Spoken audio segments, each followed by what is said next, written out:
In this video, we are going to create an innate end workflow that automates posting into Facebook groups without us having to lift a finger.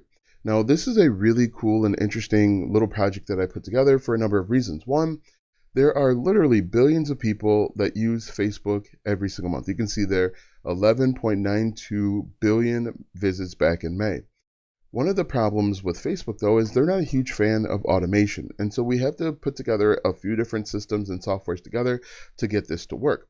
But what's really cool, if we look at this, it's really simple. We work on a trigger. We basically will search an Airtable for a record. Then we are going to give a summary to the AI agent that does a little bit of thinking. It creates a post worthy of Facebook.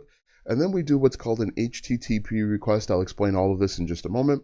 And we'll connect the HTTP request will connect with a special website that will do the posting for us. And then finally, we just update their Airtable record. So we're going to go through all of this step by step so that you could essentially create something similar or maybe find a better, faster way. But at the end, once all of this goes through, we come back over here to Facebook and we have a post that looks just like this right inside of my Facebook group.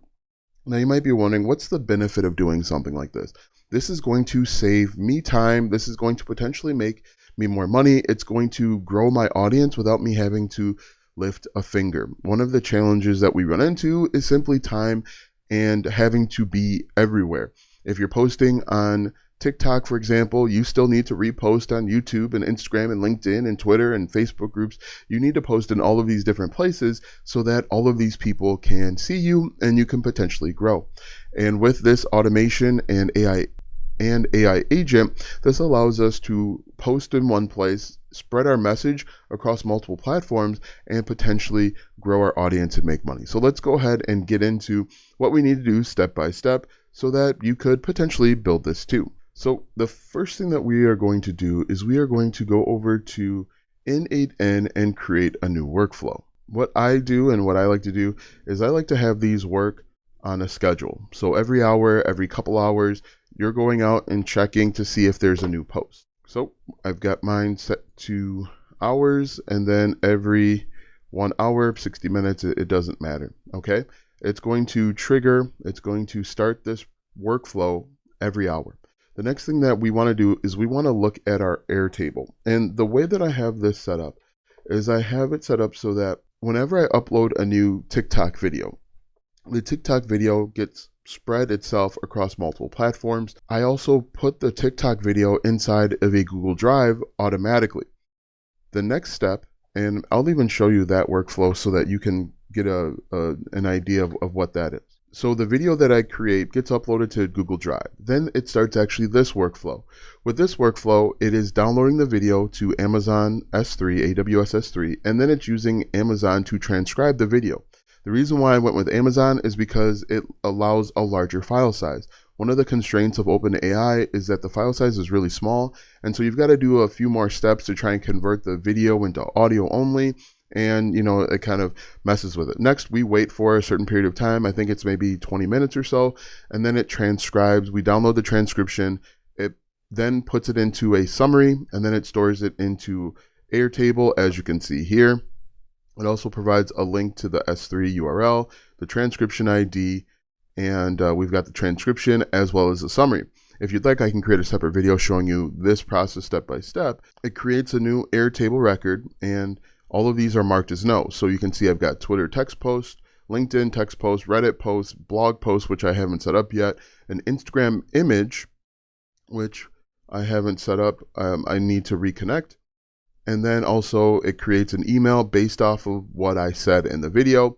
And then here we've got the Facebook group here, right? As you can see, this one is set to no. So once that happens, we can come back over here and we can actually search Airtable. So what we're doing is we're going to create a new node. It's going to be the Airtable node, and we're going to search records. Now inside of it, we actually will create an Airtable. Right? If you don't already have an Airtable, it's really simple to set up. You're just going to Airtable. And the great thing about Airtable is you can actually set this up for free. So I can go over to Airtable. I have a master file. I'm going to click on create, and then I'm going to start from scratch. Let's do content machine, start from scratch. And now we've got a blank Airtable. what we would want to do at this instance is we'd want to make sure that we have a few files in here. We want to search and filter for, if we go back over here, you can see where I have a Facebook group no. This is set up beforehand, and this is basically just a select, a single select, and by default, it's all set to no, right? And so this workflow is going to look for the last row that was uploaded and make sure that it was set to no. And so for me, that's under master file, like that. And then the table is all uploads, like that. And then here's the key part. We want to look for the column for Facebook and make sure that it's filtered to anything that reports no. And then instead of return all, we just want to return one because we're going to create one post at a time. And then the final step is to sort by, we want to sort by when it was created. So we come down here, go to created date, if I can find it, created app, right? And then we want to make sure that we sort by descending so that we get the last one first. And then if we test the step, we should get a single row. And to verify that, if we scroll over, okay, the title is day 4 posting 20 videos per day. If we look over here, it should be day 4 of posting 20 videos per day, just like that. And if we look, there is no, oh, it looks like we have a Facebook text, but not a Facebook group. So great. So now that we have that, essentially the next step is to plug in our AI agent and have the AI agent make a Facebook worthy post. And it's really simple. We're going to click on AI. We're going to go to AI agent like this. And we are going to change this from connected chat trigger to define below. And we just have this real simple prompt. We are going to tell the agent what to do. We are going to import the summary. So I'm going to copy this, paste it in just like that. And I'll open this up so that you can see it. Take a screenshot if you can. It says, you are a skilled writer helping me create an engaging Facebook group post. I'll provide a topic, idea, or summary. And then I just want to give it the tone of voice to make it sound like me. I also want to try and tell it to limit it to about 300 characters because, you know, you're not making a longer blog post. But if you scroll down, we actually include the summary, right? This is the summary that we got from ChatGPT and that other workflow. So we just include that. Make sure you take a screenshot and type it in later if you want. Now, I will have this complete workflow inside of my private community. If you are interested in that, the link will be down below to join. But, you know, this is something you can obviously set up on your own. And then we just simply click on chat model right here. Click on, you can use any one of these, but I just use OpenAI. We are going to leave this as is. And then the final thing I like to do is I like to use the think tool because I feel that the think tool helps the AI think a little bit better. And so you just want to add in here, use the think tool to make the best response possible so that it forces it to use the think tool. So if we click on test step, hopefully we get something pretty decent and in about 30 seconds. All right, so look, ever wonder what happens when you strategize your content on day 4? So it takes what I've said in my video, my TikTok video, summarizes it, humanizes it. It sounds decent, right? So we can get out of that. And then the next step really is that HTTP request. Now, in N8N, there's some apps and APIs that are already connected. If there isn't one already connected, but it has what's called an API, it allows you to connect to the back end without a node that's already set up. And so what we're going to use, we're actually going to use a software called BrowserUse. And the reason why we want to use BrowserUse is so that it can manually log in to Facebook for us and post. As I mentioned earlier, Facebook is not a huge fan of automation, even though they use automation. And so what we have to do, our way around it, is to use a website like BrowserUse. The cool thing with BrowserUse, and we'll get to the pricing in just a second, is that it can act as you would. So the process will be, once this HTTP request triggers, it is going to log in to Facebook. It is going to enter in the username and password for your Facebook account. It is then going to navigate to our group, and then it's going to post and then submit the posting. It does all of that for us. And the crazy thing with this website is you can essentially do it, trigger to do just about anything. And if we scroll down here, there's a few different options. You can do what's called the API access and pay as you go. And so you'd wind up paying 0.01 cents per step. So this automation, I think, is about 7 steps. I'd wind up paying 7 cents per step. And I would pay 7 cents per step every time this automation triggers. And if I'm uploading 20 videos per day, it could potentially upload or trigger 20 times. The max obviously would be about 24 times. And so you'd be looking at 7 times 24 times 30. And so I actually went with the $30 per month. With this one, you get all API access features, unlimited tasks. So eventually what I can do is I can set this up for other platforms. So maybe I join a school community and I could potentially automate my school postings or something along those lines. But what we've got to do is we've got to log in and we've got to basically tell it what to do. And what's really interesting and why I love AI is if you're not an expert in this, you simply can ask AI and AI will actually kind of set all of this up for you. So let's go ahead and create our HTTP request. Just type in HTTP like this. What we have to do is we actually have to set up a post request. So we're going to change the method from get to post, and then we've got to grab our URL. And I'm just going to copy and paste this over, copy and paste, paste it right there where it says URL. And then we need to send the headers as well. Now there's a better way to do this. And the better way to do this would be to use like the authentication, so generic credential type, and change it to header auth. And then there you can actually programmatically put in your information, right? That's a better way to do that. This is so we click on new credential, and then for name, it would be authorization. And then for value, you'd put in bearer, space, and then the API key that you get from BrowserUse. Let me show you.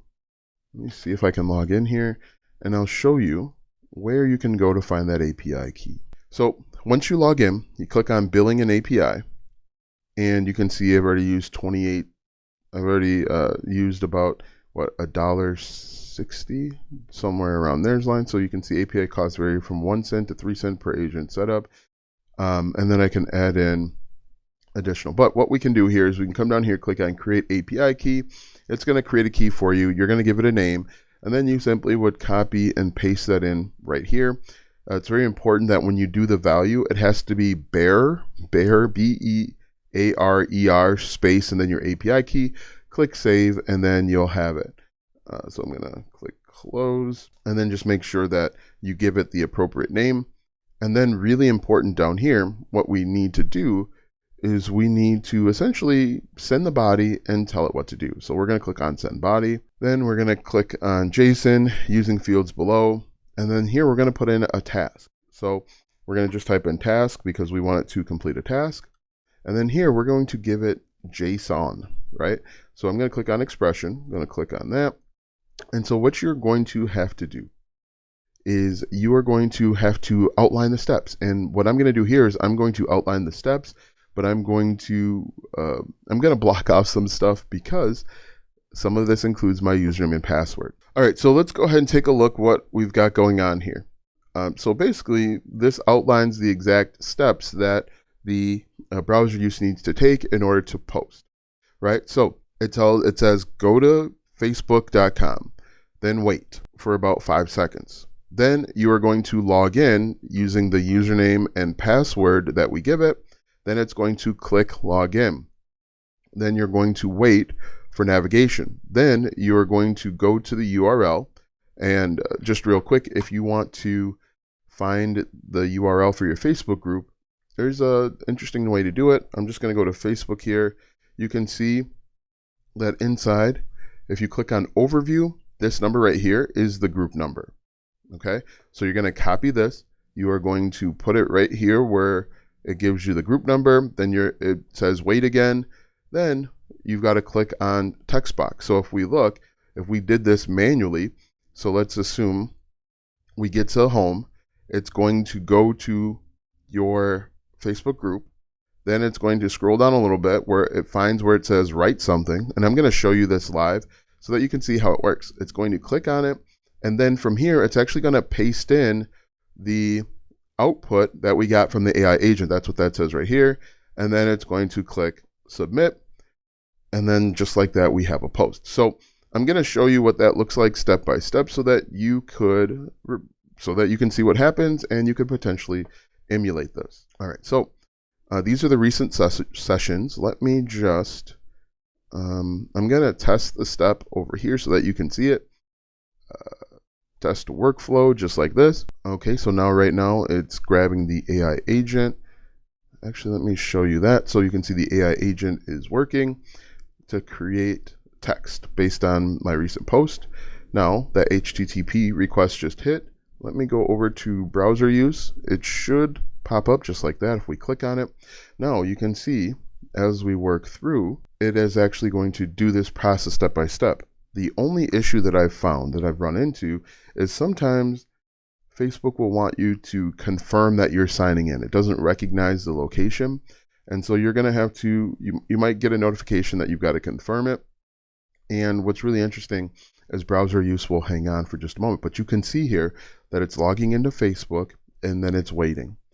And then after that, eventually it's going to log in with my username and password, which I might have to block out now that I think about it. And then it's going to wait. So you can see each one of these is a step that we'd wind up having to pay for. Okay, so I'm logged into Facebook with my username and password. It didn't ask me to re-log in, which is good. It must recognize it. But from here, it's going to go click on successful and happy affiliate marketers, which is the group, and then it's going to continue on. So we're just going to hang out here and watch this happen live. Hopefully you'll be able to see this happen. Okay, it looks like it might be running into a little of an issue because it expects to have to log in. And what I wound up doing, and I might have to adjust this just a little bit, is it expects to have to enter in my username and password. But because I selected remember this device, that might be the hangup. What's really interesting is that this software is analyzing everything that it sees on the web page so that it can make the right decisions, so that it can do what we want it to do. But it's logging into my personal Facebook account as if it was me. Okay, so it looks like, and this is a good little lesson to learn. It looks like that it is hung up on wanting to log in. What I may want to do is I may want to go over to Facebook and click log out of all other devices.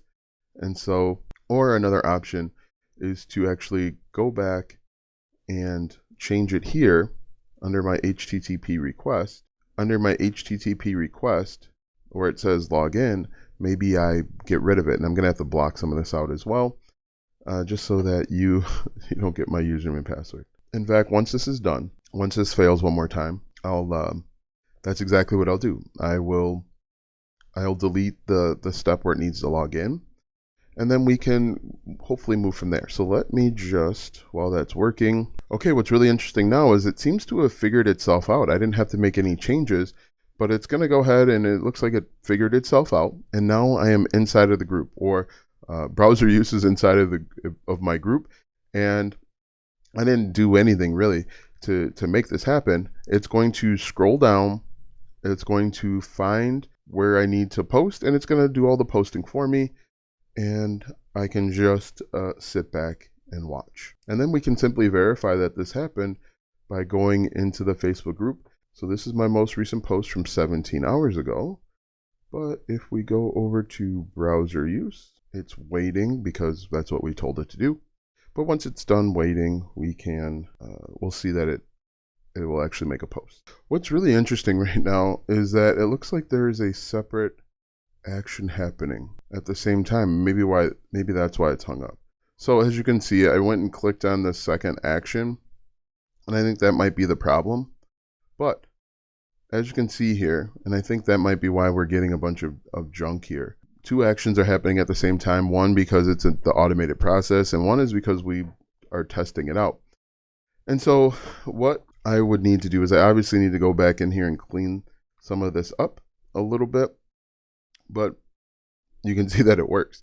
I think the issue is we've got two actions, two sessions, I think they're called, occurring at the same time, and it's confusing and overwhelming the process. But you can see here that the post has been created. It's going to submit the post.